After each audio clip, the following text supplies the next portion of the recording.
Hey everybody, thank you so much for tuning in yesterday to our little makeshift quarantine cafe here. It was so awesome to see all the views, see all the comments, to engage with all of you real time during the shoot.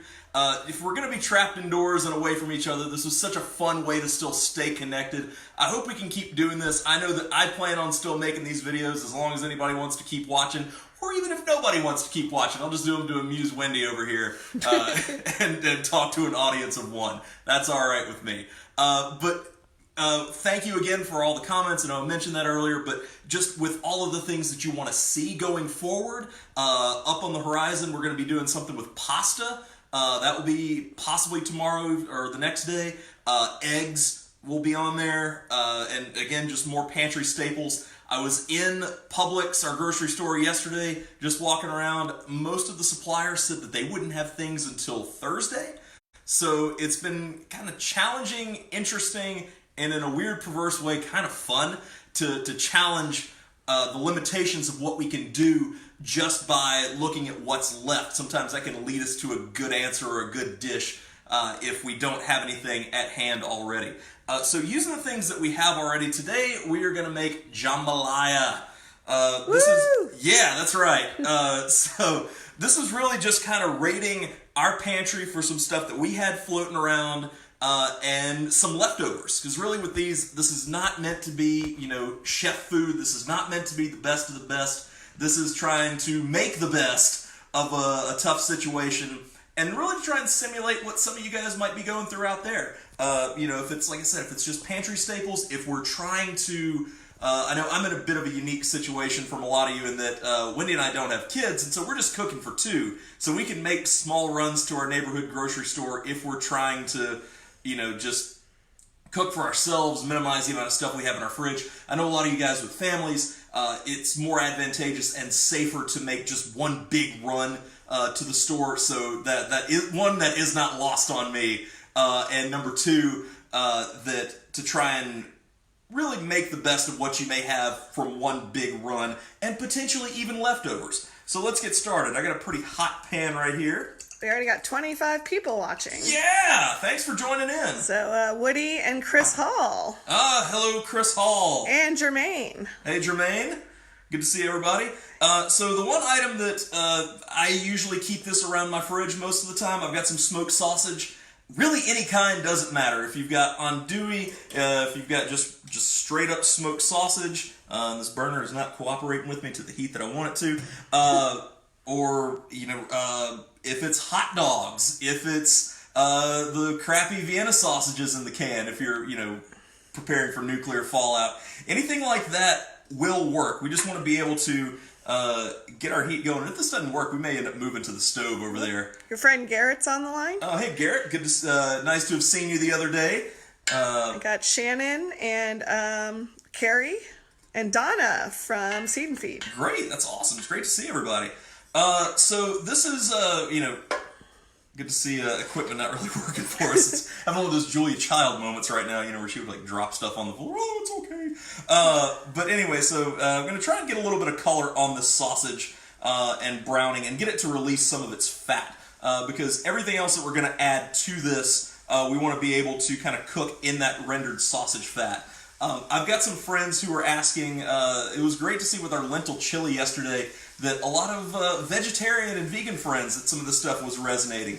You can make this a plant-based version, a non-meat version, or just add a bunch of veggies to it. You can omit the sausage and just start straight with vegetables or aromatics. That's okay. I've got chicken broth over here. We can switch that up for veggie or mushroom or anything like that. So if sausage isn't your thing, pay no heed to this part. It'll still come out nice and tasty.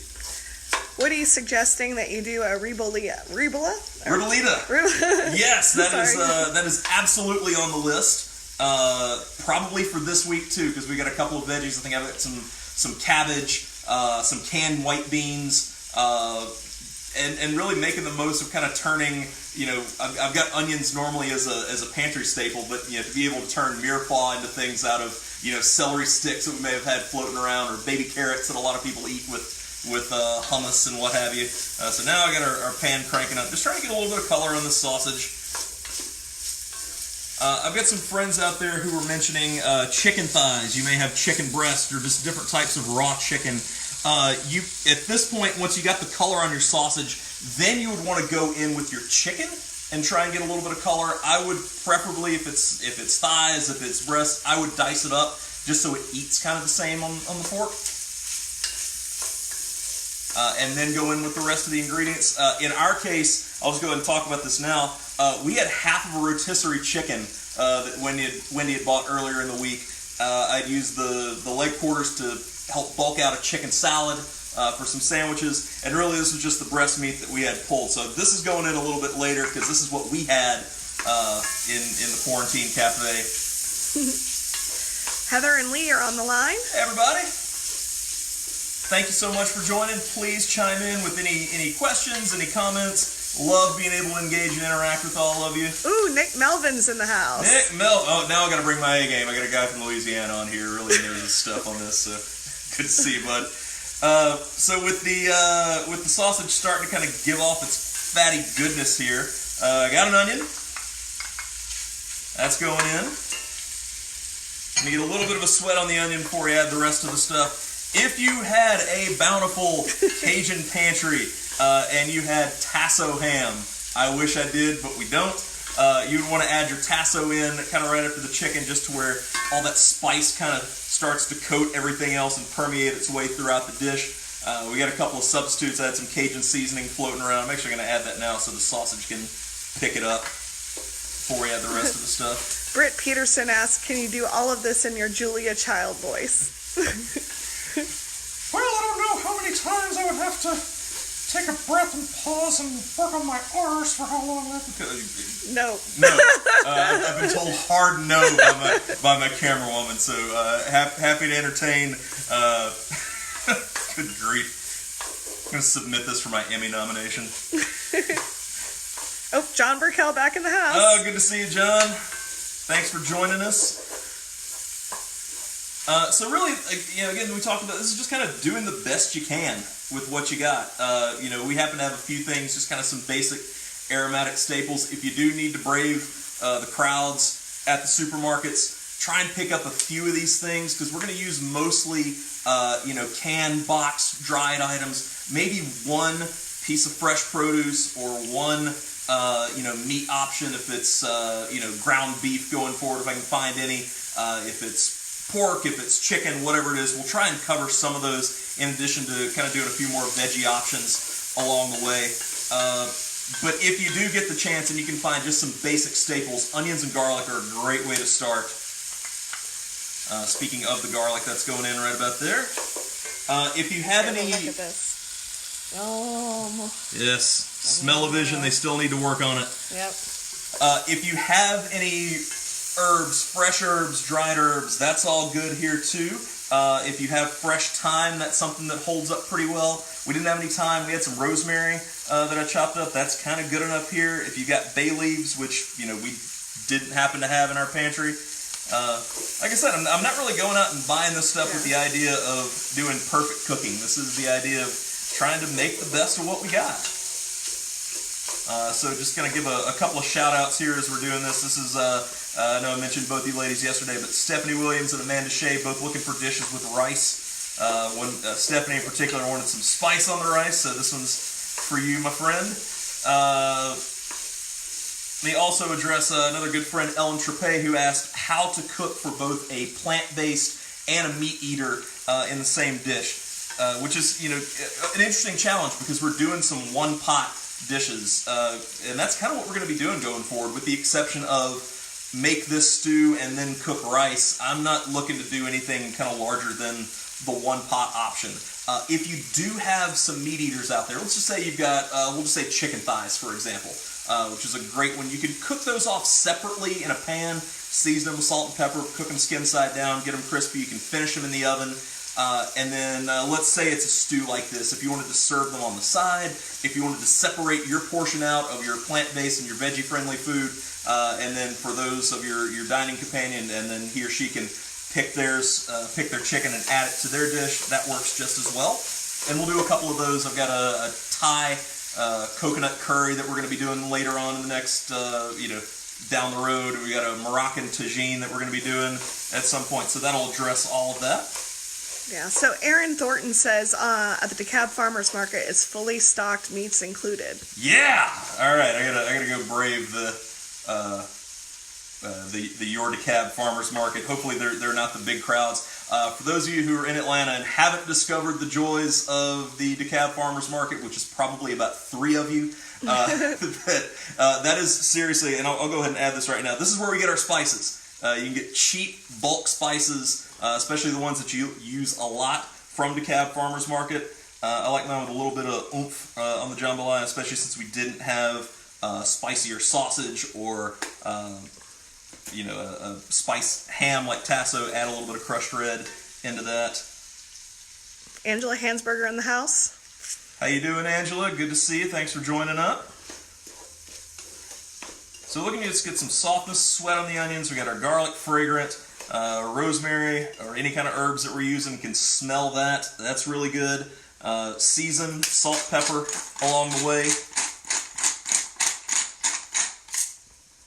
Yeah, the great thing about jambalaya is, when you're down in the Cajun part of the world, it's kind of using what you have and living off the land. So again, any meat would substitute for this. If you happen to have game lying around in your fridge, if my fellow duck hunters who have some of that and need something to use duck jambalaya, call me over and leave some on the door so I don't have to come in any contact with you.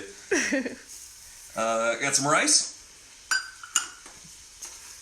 And the important part here is just kind of add the rice and get it to toast in the fat. This is going to make sure that it doesn't clump up on us when we add our liquid. To have those nice separate grains of the rice.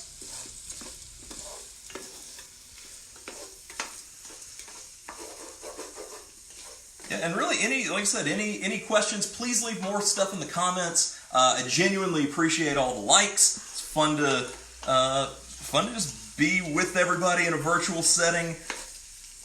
Hopefully, when all this passes, we can all get together and have drinks. Don't know when that is. Virtual drinks. Virtual drinks. I've seen some great, the chefs have been doing this for years, kind of the elbow bump. I had somebody show me the other day that they were doing the, instead of actual hand or arm contact, the kid and play. I thought that was tremendous to bring that back, so keep the creativity there. But more importantly, stay indoors right now. Oh, Savannah Sasser is in the house. Hey, Savannah. Hope things are going well up in Athens. Once again, love to all my restaurant friends. This is a really, really terrible time for everybody right now. Please, if you're not cooking at home and you have the means to do so, give some love and support to the people who are changing their business models and doing takeout. Tip the crap out of anybody who brings food to your car, because this is really keeping some people afloat right now. Going to try and mention some new friends each and every time. My buddy Andre Gomez at Porsche Light Latin Kitchen. This is making me think of his Earl's con Pollo, so that's hopefully we'll get out there and enjoy some of that, if not takeout. Any kind of liquid you want to add at this point, we had canned chicken broth. Go for that. If it's just water, if it's veggie stock, just check your seasoning level on this. Yeah. Krista Miller says that Fresh Harvest is still delivering fresh veggies and Georgia grown, and they have grains and meats from White Oak Pastures. Awesome. That will be on my radar very, very soon to order. Now is going to be when I add in our chicken, just because I want it to absorb into this. And, I'm not going to, kind of as we talked about for some of these dishes, I think it worked pretty well for us when we just brought this up to a boil, covered it, and then signed off, versus just kind of standing here. It's like, yep. Dead space. That's right. That's right. A lot of dead air. And then we'll do a picture, and I'll post the recipe a little bit later. Hopefully, if not tonight, later on in the week. If you guys want to make this, or after any grocery runs, if this is inspiring to anybody, we'll hopefully be able to do that. Can I give a shout out to Muss & Turner's? Yes, to Muss & Turner, some of my dear friends, to Todd Mussman, to Chris Hall, to Ryan Turner, Dameron Parenteau, John Wilmot, and Lindsey Ferdinand, anybody else I'm leaving out. Please, if you're in the Smyrna area, or if you're not in the Smyrna area and you want to get out and just make a little bit of a drive and keep a distance from people, if that's what's keeping you from going stir crazy, just be be responsible. Don't interact with many humans, but please go support them. They're doing a takeout model and curbside delivery. Great people whom I love all very dearly. So with this, I'm just going to bring this up to a boil. I'm going to turn it down to a simmer. I'm going to stir it while it's uncovered just to make sure that the rice doesn't stick to the bottom. And then when I turn it down to a simmer, I'm just going to throw the lid on it and let it hang out for about 25 or 30 minutes. Take the lid off, we'll fluff it, and we'll be off to the races. It smells so good. Please try this at home. So yeah, this is going to be a good spot, I think. Unless there are any other questions on there that I think we can sign off. So, Heather wants to know, what does the kid in play move look like?